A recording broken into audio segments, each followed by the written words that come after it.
당뇨병에 걸리면 뭐가 좋냐? 라고 생각하시는 분들도 계실 텐데요. 사실 당뇨병에 걸리면 먹는 것부터 해서 생활 습관을 모두 바꿔야 합니다. 정말 불편하죠. 맞아요. 먹고 싶은 음식을 제대로 먹지도 못해요. 하지만 이미 당뇨병 진단을 받으셨다면 이번 기회에 나쁜 생활 습관을 바꿔보는 게 어떨까요? 당뇨병을 진단받으셨다면 앞으로의 생활 습관을 바꿀 기회라고 생각하고 희망을 가지고 치료에 임하는 것이죠. 당뇨명이 가천대 길병원 당뇨내분비센터 김광원 교수님께서는 당뇨병을 진단받았을 때 환자의 마음가짐에 따라 당뇨병은 신의 축복이 될 수 있다. 라고 말씀하시는데요. 이번 영상에서는 김광원 교수님의 말씀을 참고해서 당뇨병에 걸렸을 때의 긍정적 변화 2가지에 대해 알려드리고요. 추가로 당뇨의 초기 증상, 당뇨의 좋은 식습관 및 운동까지 말씀드리겠습니다. 그 전에 건강짝꿍 김선생 채널 구독과 좋아요 부탁드립니다. 영상이 좋으셨다면 주변 분들께 공유 부탁드립니다. 당뇨명의 김광원 교수님께서는 이렇게 말씀하셨습니다. 당뇨병은 잘못된 생활 습관으로 나타나는 병입니다. 순간의 달콤한 행복과 나태함으로 쌓인 병이죠. 하지만 진단 초기에 어떻게 마음을 먹는지가 굉장히 중요합니다. 사실 당뇨병은 하늘이 준 경고입니다. 이 경고를 무시하면 돌이킬 수 없이 흘러갑니다. 즉, 당뇨병, 합병증으로 이어질 수 있죠. 하지만 입안의 달콤한 행복과 나태함을 조금만 버리시면 당뇨병을 다스릴 수 있습니다. 그러면서 당뇨병의 2가지의 긍정적인 변화를 말씀해 주시는데요. 첫 번째는 성인병을 예방해서 건강해질 수 있습니다. 당뇨병을 극복하려고 노력하는 사람들은 식습관과 운동 방법을 잘해 나가기 때문에 암과 심장병을 예방할 수 있습니다.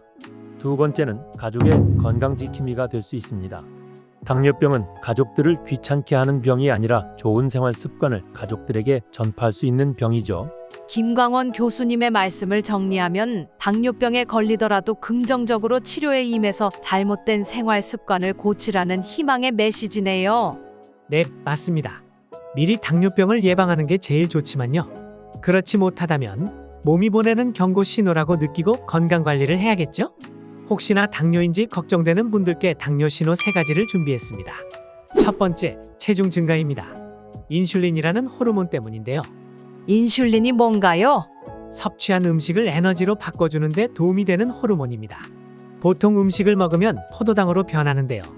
그 포도당을 에너지로 쓸 수 있게 도와주는 호르몬이 바로 인슐린입니다.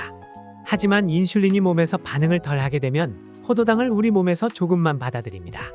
이걸 인슐린 저항성이라고 하는데요. 인슐린 저항성이 높아지면 몸에서 인슐린을 더 많이 만들려고 하게 됨과 동시에 가짜 배고픔을 느끼게 됩니다. 그래서 더욱 많은 음식을 섭취하면서 체중이 증가하게 되는 것이죠. 두 번째, 손발이 저릴 때입니다. 혈당이 높아지게 되면 혈전이 생길 수 있는데요. 혈전이 뭔가요? 혈전이란 혈관 내부에 응고된 혈액 덩어리입니다. 덩어리들이 혈관에서 움직이며 혈관을 손상시킬 때 혈액이 제대로 흐르지 못하게 되고요. 그럼 손이나 발 쪽에 저리는 느낌이 들 수 있습니다. 세 번째, 피로감을 자주 느끼게 됩니다. 인슐린 저항성으로 인해 포도당을 조금만 받아들이니 에너지원으로 쓰이는 포도당이 부족해서 금세 피로해집니다. 특히 요즘 나이를 먹고 체력이 딸려 피로감을 느낀다고 착각하시는 분들이 많으신데요. 일상생활에서 피로감을 자주 느끼신다면 병원에 가서 검사 받으시길 권장드립니다. 이렇게 3가지 당뇨 초기 증상을 확인해 봤는데요. 당뇨병은 갑자기 생기는 게 아니라 잘못된 생활 습관으로 인해 발생하는 병입니다. 그래서 미리 예방하는 것이 가장 중요합니다. 그럼 당뇨병을 예방하려면 어떻게 해야 하나요?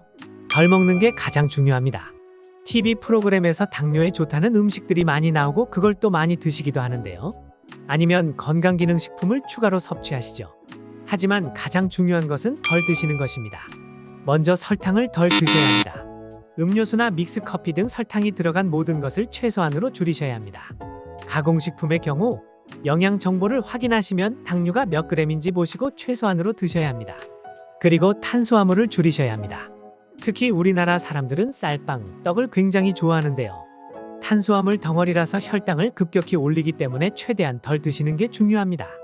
저는 밥을 절대 포기 못하겠어요. 그렇다면 쌀밥 대신 잡곡밥이나 현미밥을 추천드립니다. 혹시 당뇨병이 걱정된다면 과일을 먹으면 안 되나요? 결론부터 말씀드리면 드셔도 됩니다만 너무 많이 드시면 안 됩니다. 과일에는 섬유소, 비타민, 무기질이 많이 들어있기 때문에 적당량 드시는 것을 추천드립니다. 어떤 과일을 먹으면 좋을까요? 사과를 드세요. 경희대학교 의대와 의학영양학과 연구진이 한국인을 대상으로 연구한 결과 사과는 당도가 다소 높지만 혈당을 가장 천천히 올리는 과일로 꼽혔습니다. 이유는 사과에 있는 수용성 식이섬유인 팩틴이 혈당을 천천히 올라가게 도와주고요. 음식물 흡수 속도를 느리게 해서 혈당이 천천히 흡수되도록 도와줍니다. 과일은 어느 정도로 먹으면 될까요? 대한당뇨병학회에서 발표한 과일 식품 교환표를 참고로 말씀드리겠습니다.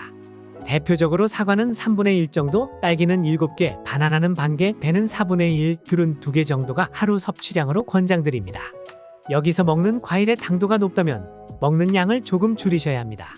가장 중요한 것은 사람마다 같은 과일을 먹어도 혈당 반응이 다를 수 있다는 점을 인지해야 하는데요. 그래서 과일 섭취 후에 혈당을 재보고 과일의 양을 조절하는 게 가장 현명합니다. 과일 이외에 먹을 만한 간식 추천해 주세요. 먼저 삶은 계란을 추천드립니다. 단백질이 풍부하고 탄수화물은 적어 혈당을 낮추는 데 도움이 됩니다. 하지만 당뇨병 환자가 하루 2개 이상 섭취하면 심장 질환의 위험이 증가한다고 밝혀진 바가 있습니다. 그래서 하루 1개 정도만 섭취를 권장드립니다. 두 번째는 치즈입니다. 치즈도 마찬가지로 단백질이 풍부하고 탄수화물이 적은데요. 시중에서 구매하실 때는 가공치즈보다는 자연산 치즈 함량이 높은 제품을 권장드립니다. 마지막으로 당뇨에 좋은 운동을 알려주세요. 당뇨를 전문으로 치료하시는 교수님들께서 권장하는 운동 2가지를 알려드릴게요. 먼저 빠르게 걷기입니다. 약간의 강도가 있는 유산소 운동으로 포도당을 빠르게 에너지로 사용되게 도와줍니다. 그리고 지방을 연소시켜 인슐린 저항성을 낮춰서 혈당 조절에 좋습니다. 두 번째로 근력 운동입니다. 아령이나 덤벨을 이용한 운동으로 근육을 증가시키면 인슐린 저항성을 낮출 수 있습니다. 그리고 연구에 따르면 근육이 증가하면 당뇨 환자의 골절 예방에도 도움이 된다고 합니다. 오늘 내용 정리해 주세요. 당뇨병에 걸리더라도 앞으로의 생활 습관을 바꿀 기회라고 긍정적으로 생각해서 치료에 임하셔야 합니다. 당뇨병을 우리 몸이 보내는 경고라고 생각해서 관리한다면 성인병 예방에도 도움이 되고 가족에게 건강한 생활 습관을 전파할 수 있습니다. 당뇨병의 초기 증상에는 3가지가 있는데요.